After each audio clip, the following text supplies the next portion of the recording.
Hello everyone and welcome to my channel. My name is Crown and today we are going to have some more stories that I hope that you will enjoy. But before we start, it will be so much appreciated if you would subscribe to the channel, like the video if you enjoyed it, and maybe leave a comment down below. These simple clicks would mean a lot to the future of this channel and really reward the effort that I put in every day. And now, without further ado, let's go! First story. My dog sent an entitled parent and her kid to jail. Many years ago, I was living in a beautiful sunny southern state. I had a cute little house that was completely fenced and 5-foot fence in front, 8-foot fence on the sides, and a 10-foot chain link fence in the back. I'm fortunate enough to work from home. My office was a patio unless it was raining. My dog Sari, German Shepherd Rottweiler mix, kept me company. At a year old, she was a big girl at 120 pounds. She was generally very sweet and kind but protective. She was well trained but also had a knack for disappearing to play with her animal friends. So I kept her on a chain too if we were outside. High school kids in the area had a tendency to use the alleyway behind my house to get to and from school. Most would stop and say hi to Sari and give her attention, and she loved it. I honestly didn't mind. One day I noticed that anytime Sari was alone outside, some kids would rattle the back fence, throw things at it, then scream and yell at Sari. The kids would run off before I could see who they were. In case things got worse, I bought some security cameras and brought Sari with me anytime I went inside when the kids would be around. One day I had to grab some work in the house and lift Sari outside. Just for a moment. From inside I heard the fence rattle and then Sari yelp in pain. I rushed outside just in time to see a kid try to throw a rock at Sari, along with some other kids. Needless to say, I was pissed. As I rushed over to Sari, I calmly asked him, "Did it ever occur to you to wonder why I keep my dog chained in a fenced yard?" Then I unhooked her. Sari ran at my back fence and climbed over it. The kids started running down the alley with Sari right behind them barking away. I let her go about half a block, then whistled for her. She came trotting back all happy as can be. I checked her over and gave her a treat. She was fine. A couple of hours later, one of the kids came back with his mother, the entitled parent. She came screaming, "You brat! You had your dog attack my son? He was only having a fun time. He's just a boy." The kid was at least 16 years old. "You scared him. It was just a joke. You had no right to do that. I'm calling the police and having that dog shot." And blah blah blah. I literally couldn't get a word in. Then she starts threatening me. So I called the police. The operator could hear her plain as day even though the entitled parent was at least 40 feet from me. The police showed up in about 5 minutes, 2 cars. I guess they were in the area. 4 officers, all very nice guys. 2 officers come talk to me, and the other 2 talk to the mom and her son. She never stopped screaming and cussing. I explained what happened and showed the video to the officer. Show all of Sari's vet and training paperwork, and I filed a report. Asked him to press charges, and the officers are pitting Sari all the while because she's demanding attention from her new friends. She has her happy face on. Yes, Sari actually smiles. The 3 of us and Sari on a leash go outside towards the other group. We're about 10 feet from them when Sari suddenly cuts in front of me to stop me and starts growling. The skin around her face went tight, making it look like a hair-covered skull, and the hair on her back raises up. Sari is very scary when she's like that. Screaming, the entitled mother, "See? That witch raised that dog to attack black people. Racist brat. That dog needs to be put down." The 2 officers that were with me were African American, so no. That part always annoys me, so I included it. I called back one of the officers that I had been talking to.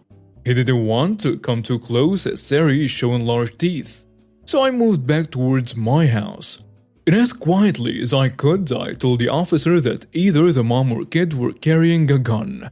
That's why Sari started getting protective. It had happened several times before. I guess to be on the side of caution or to shut me up, he decided to search the entitled mother and the kid. And she had an unregistered gun. And the kid, he had a 6-inch switchblade. Not legal in that state. So, in addition to a charge of animal cruelty, they got nailed for carrying a concealed weapon, being in possession of a firearm while on probation, resisting arrest, and a couple of other charges. The mom never stopped screaming the entire time this happened while being driven away. I don't think that's how the mom or the kid expected to end the day, but I enjoyed it. Even better, I never saw her or her kid ever again, and the kid stopped harassing Sari. Next story. Never treat your staff badly on the way out, especially if you don't know where they are going. I recently resigned from my job. I was just tired and burned out, and my CEO kept pushing me hard, telling me to drive further, and that's just how it was. I was also moving house, and commuting to work would be another 30 minutes on top of the 1.5 hours I'm already doing. So enough was enough. I got so tired that I resigned. I hadn't gotten another job lined up, but that's fine. I was okay financially. As soon as I resigned, my CEO called me into the office 20 minutes later, and he asked me to leave straight away, escorted me off-site like a criminal, and wouldn't even let me say bye to the people around me, touch my laptop, or clear my desk. It was like I was being fired. It was so embarrassing. No one from work got in touch to see if I was okay, as he went round telling everyone he fired me and saying, "It went pear-shaped with her at the end, so I had to let her go." Fast forward a few weeks. Well, I did find another job with one of my ex-employer's clients that used their services to do their emergency training for them, first aids and fire training. And now I'm in charge of who we use as our contractors. My new boss said, well, we normally use your old company at a cost of $37,000 a year. But if you know another company that is better, then switch.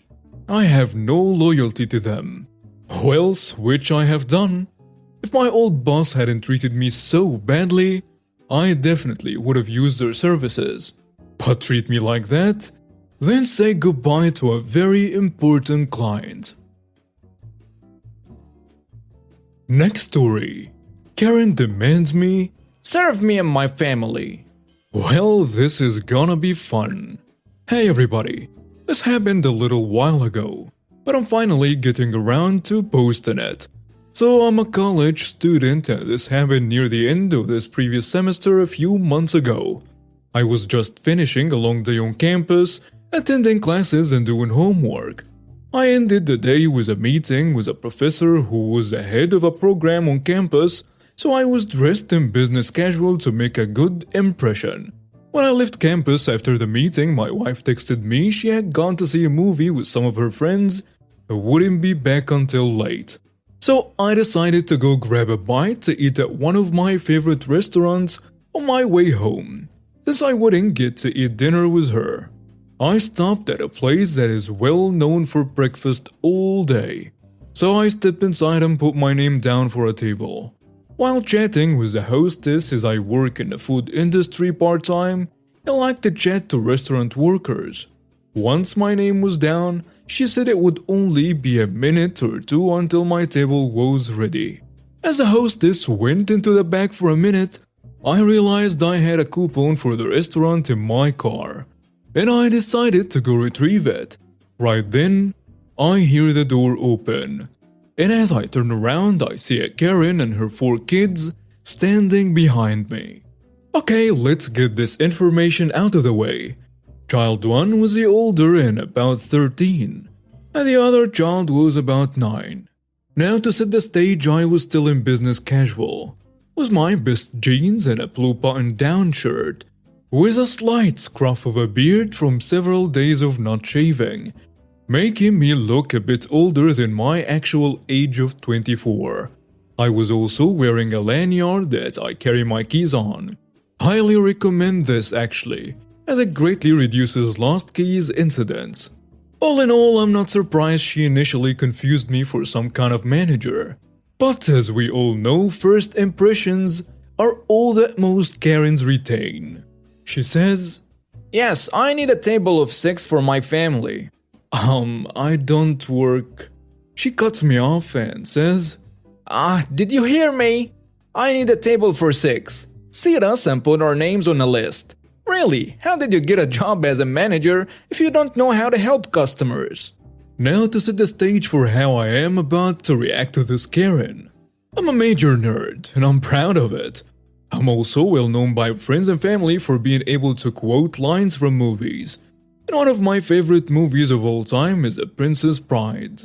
It's a perfect movie, and one of the best ever made. I adore it. And my dream is to one day open a Princess Bride themed restaurant. Now I have pretty much memorized the entire script of Princess Bride. And by chance I watched it earlier that day while working on a homework assignment. Yes, I sometimes play movies while I work on homework. So the movie was fresh in my mind. And somehow, I'm not sure how, an idea formed in my head. And I thought I'd have some fun with this Karen. I tell her, look, I'm tired. The owner's stinking son fired me. And thank you for bringing up such a painful subject. While you're at it, why don't you give me a nice paper cut and pour lemon juice on it? Karen was stunned, splattering for words as she clearly didn't expect a response like this. Her first kid was grinning and looking like he's trying to stop himself from snickering. I'm guessing he's seen the movie and recognized the line. Me wanting to get on with this and jar Karen back to her senses so I can have some more fun. I say, anybody want a peanut? Well, I never. How dare you talk to a customer like that? You're a terrible manager. You keep using that word. I don't think it means what you think it means. Karen's still not getting it. What is wrong with you? I should tell your boss to fire you for treating customers like that. You should be ashamed of yourself. Her other child tries to tell her, Mommy, I think this guy… Shh! Let me sort this out. Then she turns back to me. Give me your manager. Beat it, or I'll call the Prude Squad. Karen was getting red in the face and splattering in anger. Right then the hostess comes out. It is quickly clear she heard most, if not all, of the interaction as she's smiling and trying not to laugh. The hostess says, Sir, I can seat you now. Deciding to keep up the fun and not able to help myself at this point, I turned to the hostess and asked, I don't mean to pry, but you don't happen to have 6 fingers on your right hand, right?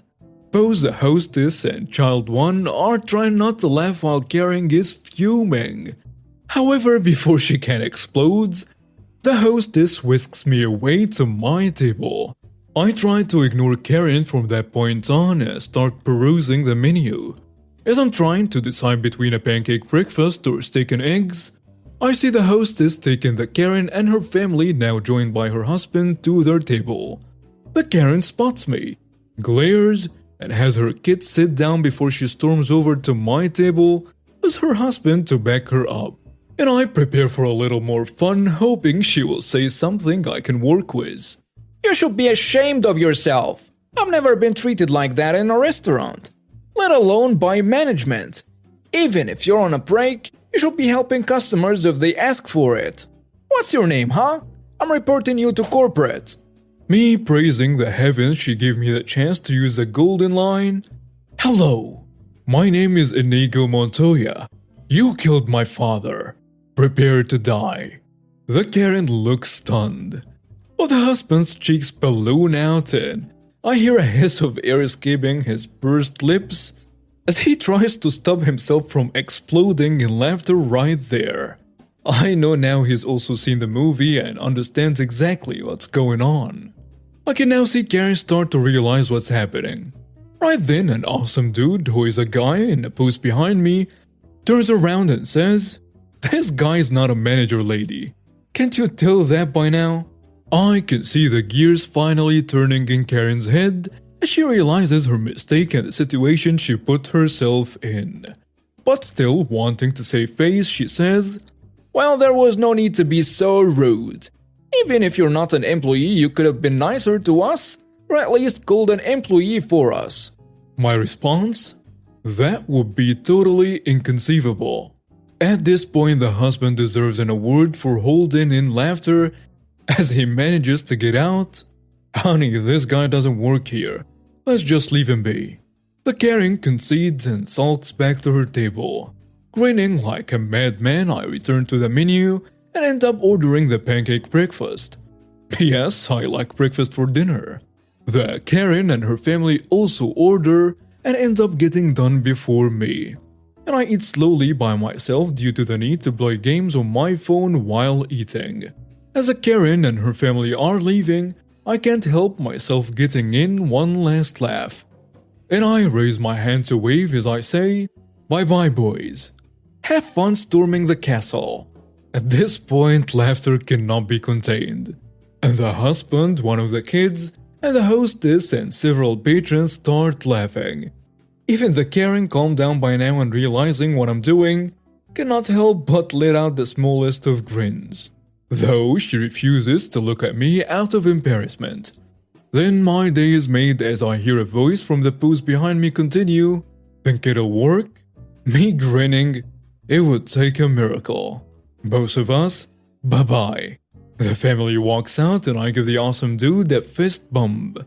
My server, who had heard the whole thing, brought me a pair of sausages on the house as thanks for the entertainment. And that, my friends, is how I defeated the Karen with the help of the Princess Bride. Next story.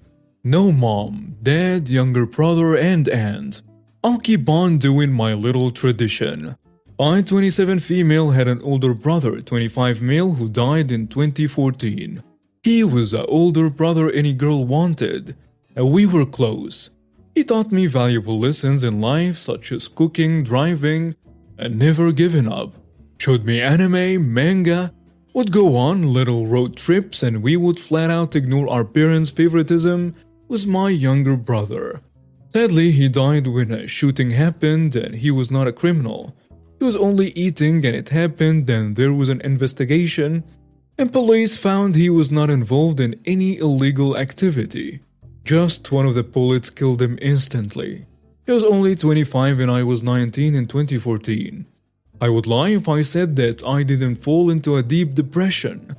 It came to the point where I stopped eating and lost around 55 pounds in a month and a half after his passing. I only drank water and milk to fill me up. I didn't want to get better. Until one day my former sister-in-law called me to tell me that he left me some things. I met up with her and the stuff he left behind was an album with Polaroid pictures of our crazy adventures, graphic anime tees, and a chain with both of our initials. I was in tears, and I decided to get some help because he would love to see me happy and not just die of sadness. It's been years since his passing and I'm doing a lot better, and I have a tradition that on his birthday, I would leave flowers on his grave. I only stay 2 minutes then leave after singing him happy birthday. My therapist said this was a good idea. However, my parents, younger brother and my aunt decided to have an intervention thinking religiously that I was doing something satanic. That I was calling out the dead, that they should have thrown the things he left me in the garbage. I was shocked and told him that I will not stop doing this tradition and that this is their older son. That if they keep behaving like this, I won't feel bad at all for having to go no contact with any of them. They kept on yelling at me, and my aunt went as far as to throw holy water at me. I had it, and told them that when they stop being nuts, I will talk. But as of today, I want nothing to do with them, and I left before any of them could say anything. It's been a week since the incident and I have blocked their numbers. I just saved myself from toxic family members and I will not go back there ever again. And now we have reached the end of today's stories. Thank you for watching and see you next time.